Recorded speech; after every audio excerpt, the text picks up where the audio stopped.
Welcome back, friends. Today we're at Thunderhill East 3 Mile with the 2024 Mazda Miata. That's the ND3 generation. For those who are familiar with this build, keep in mind that we have new tires now. We're on the Vitour Tempesta P1 tires, proper 200 tread wear rubber in a 215 section width, way quicker, way stickier compared to my prior Falcon RT615K Plus rubber. Use coupon code Jubbal for $50 off your first order of P1 tires, link below. We're also running Paragon R5 brake pads in the front and Porterfield R4 brake pads in the rear. I also added some brake scoops on the lower control arms in the front because I've been having a lot of brake fade. It's a known issue with the ND Miatas. You can actually 3D print these yourselves, super cheap, find that linked below. And in terms of other mods, we're still running the Tecna Coilovers with 8K, 4K front to rear spring rates. Those are full stiff in the front for this track day and 5 clicks away from full stiff in the rear, OEM sway bars, Konig Hypergram 17x8 wheels, and stock seats which have been lowered by 2¼ inches with the Jass seat lowering brackets. This is actually my third time out here at Thunderhill East 3 Mile, and keep in mind that because this is my third time I'm learning the track, I'm already going to be faster than my prior events simply because I'm more comfortable with the track and I'm learning it, but also those sweet tires and the brakes. That Civic in front getting some oversteer. Oh, we're going to brake. We get a lot of oversteer that we have to correct. Stomping on those brakes. But he stays out on the left-hand side, so crisis averted, and he's okay, just a bruised ego. So the big issues I was having previously with this car was actually the confidence under braking, and that was a huge limiting factor because I couldn't quite get comfortable on corner entry. I couldn't push the car as hard as I wanted to. And I now feel a lot more comfortable with the brake. That's still not quite where I want it to be. I'm not getting that same level of firmness and consistency. There is a little bit of fade when you're really pushing it, but it is much better than prior to installing those. Giving the tap to that S2000 behind, letting him know we're going to give him a point by at the next straight. But those two things, the new Vitour Tempesta P1 tires and the brake scoops, have actually done a lot to really transform the way I'm driving this car. If you guys haven't seen my Laguna Seca video, you'll see that there. And the other Civic is now off track. Not a good day to be a white Civic on Thunderhill.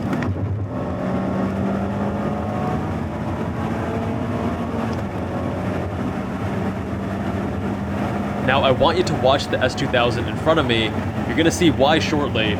But already from earlier in the session, we're sub 2 minutes and 10 seconds. Again, a big part of that is just going to be me being more comfortable with the track. But secondly, and I would argue more importantly, it's because of fixing the two main issues with the car previously, which was number one, it was under-tired.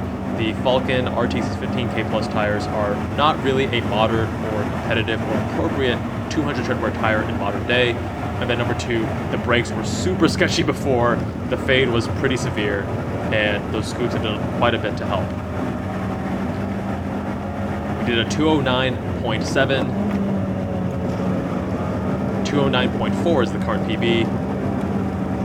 And this S2000 driver getting pretty sideways, holding some sweet slides.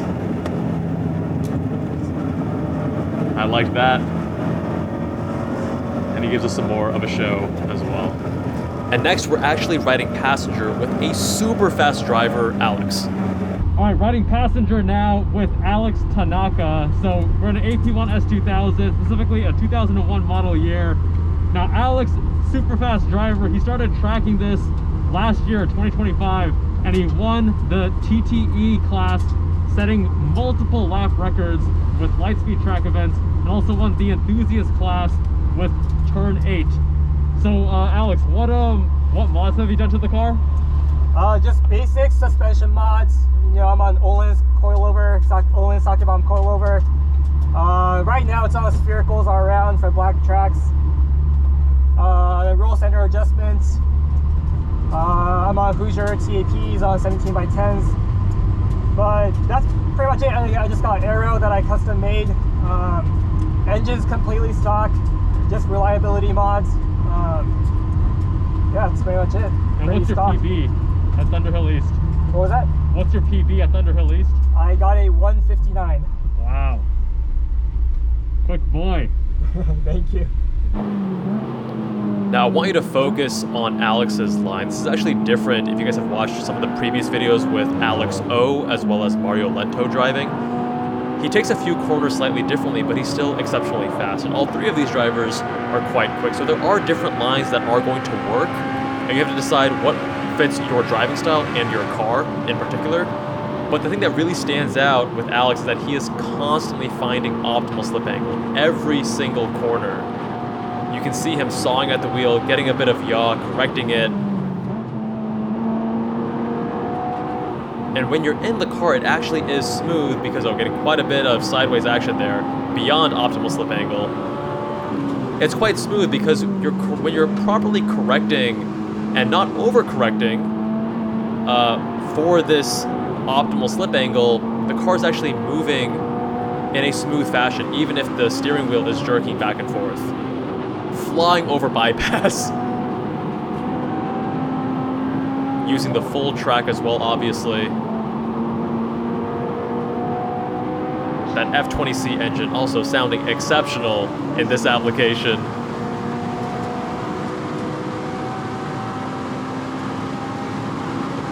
I think he might have actually been flat out there through turn 8.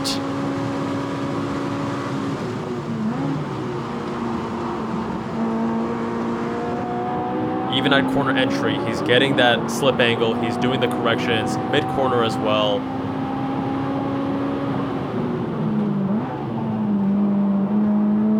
And then occasionally at corner exit too. I always find this part of the track hilarious because they have all that part paved, so everyone just passes the berm, as do I.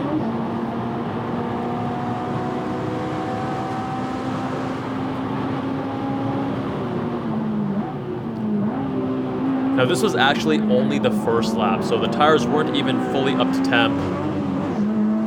But we still go across the line with a 2:02, and every subsequent lap after that unfortunately had quite a bit of traffic, so we weren't able to go quicker than that. But even from this lap, I think you can agree that Alex is an incredibly talented driver. And now, we're gonna go back to me driving, and now Alex is riding passenger with me to critique me and give me some tips. Now you can see with my aim solo on the left-hand side of the screen, my prior PB in the prior session was a 2-minute 9.01. Now we have a passenger, Alex Tanaka, on the right-hand seat, and therefore, with the added weight, we're going to expect I'll be about a second slower. However, I'm now equipped with having ridden passenger with Alex, and I already saw a few areas for optimization. I'm here into turn 2. Alex points out I'm actually braking a little bit too early during these laps. Losing some time there. Getting a bit of slip angle, doing those micro corrections. Same thing here, I hug it in quite tight on turn 3, which is the line I learned from both Alex and Mario from prior videos. Alex takes a slightly different approach where he actually starts off around the middle at the entry and then apexes a little bit later rather than hugging the inside the whole time. Here over bypass, the rear end of my car just is violently heaving, and it's getting quite unsettled with these Tecna Coilovers over that large bump. Alex actually comments on that as well after riding passenger with me. It's quite unnerving because certain times, depending on how you hit it and how fast you're going, it can really upset the car, and then you have to correct while you're barreling downhill, going sideways, and the threat of a rollover then starts entering your mind. It is not a comfortable situation at all. We're already 7/10 up just by trying to carry a little bit more speed, trying to channel some of that Alex Tanaka energy. Turn 10 right here is quickly becoming one of my favorites because see right there, that little micro correction, I'm starting to work on my trail braking rotation right there on turn 10. As you'll see with the subsequent laps in this video, getting more consistent, getting that little bit of yaw on trail braking there, and also carrying more speed. We're still about 7/10 compared to the prior PB. We have an estimated of a 208.29 right now. Alex has a different line here as well. He actually apexes quite a bit earlier than what I've learned from others. And again, you have to take feedback and advice from other people, but experiment yourself, see what feels better, see what actually is quicker from your lap timer, from your data, and go from there. Didn't have a great exit though, unfortunately. We had a 208.29 predicted previously, but across the line, 208.63. By the way, if you like these Senna driving gloves that have external seams, which is normally a feature you only see in super expensive driving gloves, but not here, these are actually quite affordable, then check out Minus 273. It's a company owned by my buddy PJ, whose Evo 6 I reviewed earlier on the channel. You can use coupon code Jubbal273 to get 25% off your next order. Now onto this next lap, we have a G80 M3 in the front, right behind that a blue Tesla Model 3 Performance. And as you can see, the G80 is holding us up a little bit.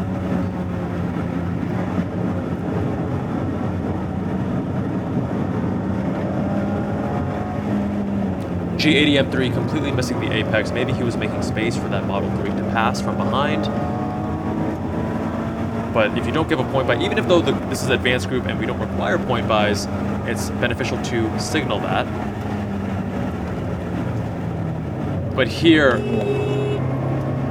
not a good idea. You gotta be predictable. Let's play that one more time. He actually misses the apex, goes wide to make space, but then blocks the exit. Not good. Very unsafe.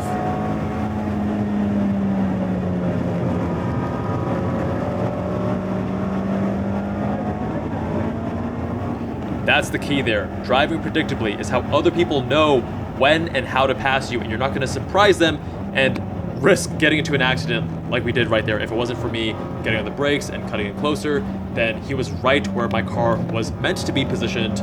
Not a good idea. Don't do that.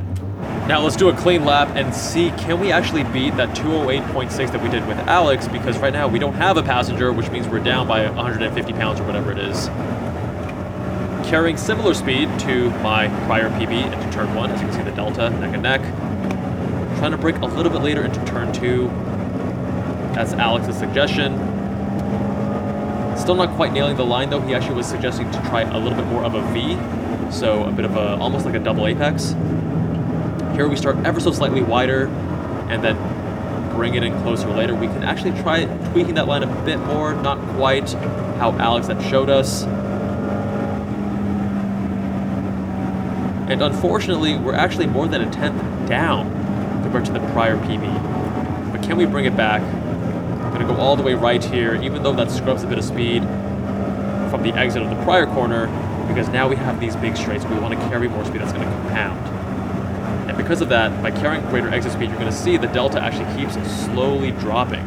We were more than 2/10 behind, but now because we had a good exit is so important, we're almost neck and neck with the prior PB.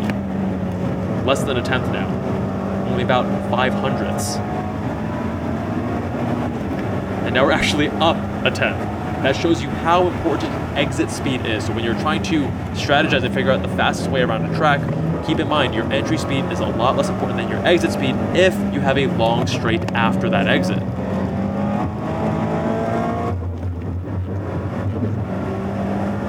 Again, cutting right there like everyone else does as well. We were 4/10 behind, and now we had, again, a better exit with this straight. So that's the common theme in this lap. We're now almost a tenth up, just by having better exits leading to straights. If you guys watched the prior Laguna video where I hit a 148 with Mario's advice, it was really just getting on throttle earlier, having faster exits, because in Laguna you have a lot of straights as well. We're now 4/10 up, and across the line, a 208.2. All right, final session of the day. I want to see if I can get sub 2 minutes and 8 seconds. We were at a 208.2. I want to hit the 207s. Can we do it? Not off to a good start. Already 2/10 down just from turn 1 entering turn 2. But we did turn 2 with a little bit more speed. So now we're neck and neck, 5/100ths down. Again, starting off a little bit wider here into turn 3.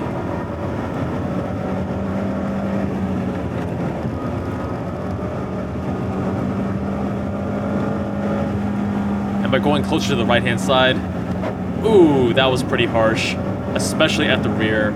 Not fun, would not recommend. I need to actually take that line a little bit wider and further to the left to avoid that. For those who have been watching this build, I'm beginning to enjoy the Miata more and more, appreciating the fact that it is so lightweight. The steering in the ND3, especially when you have a good alignment like what I've done here with good caster, good camber, is phenomenal. The sun shining in my face, my eyes ever so slightly below the camera lens so I can actually see the road, unlike what you guys are seeing right now from the camera. But it actually makes that turn 8 a little bit trickier because, you know, it's one of those corners that requires some courage. You want to go no lift or barely partial lift, and with the sun blinding you and you're not being able to see as well, it definitely reduces the amount of confidence you have. A little bit of traffic there that did slightly compromise our line and our exit, but that's okay. We're gonna do what we can because we're already 2/10 up, and our predicted is a 207. Can we maintain that though? Now these last corners here, I find actually some of the most challenging to nail right. Still experimenting every lap with the line there and what feels good. As you can see, I'm shaking my hand, feeling so-so about that lap, but yo, it's a PB. We got a 207.9. I think there's a little bit more juice to squeeze here. Can we get another PB? Again, braking later into turn 1.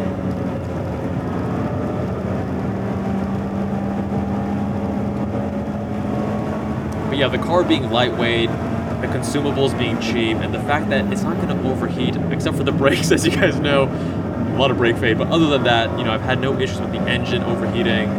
It just takes the abuse lap after lap, and I love that. And part of the reason I never loved the prior Miatas as much was actually the steering, but with the ND3, the updated E-Pass, the reduced friction, and again, a good alignment, it really wakes up, and it gives you more confidence when you are pushing the car harder, because everyone is different in terms of how they communicate with the car, how they get information. And for me, I rely a lot on steering. Some people rely more on their sense of vision.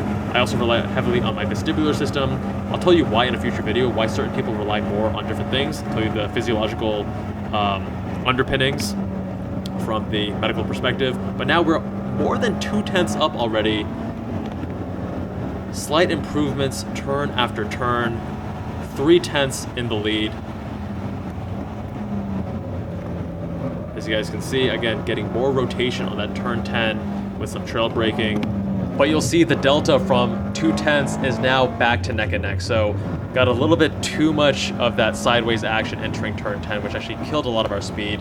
Turn 10 is quickly becoming one of my favorite turns because I'm able to practice that trail braking rotation and trying to find that balance point and make it reproducible and repeatable, but didn't quite nail it there. That's why we actually ended up losing a lot of that gain we had. But it's okay, we pieced it together by the end, and we're still gonna set a new PB. And across the line with a 207.75.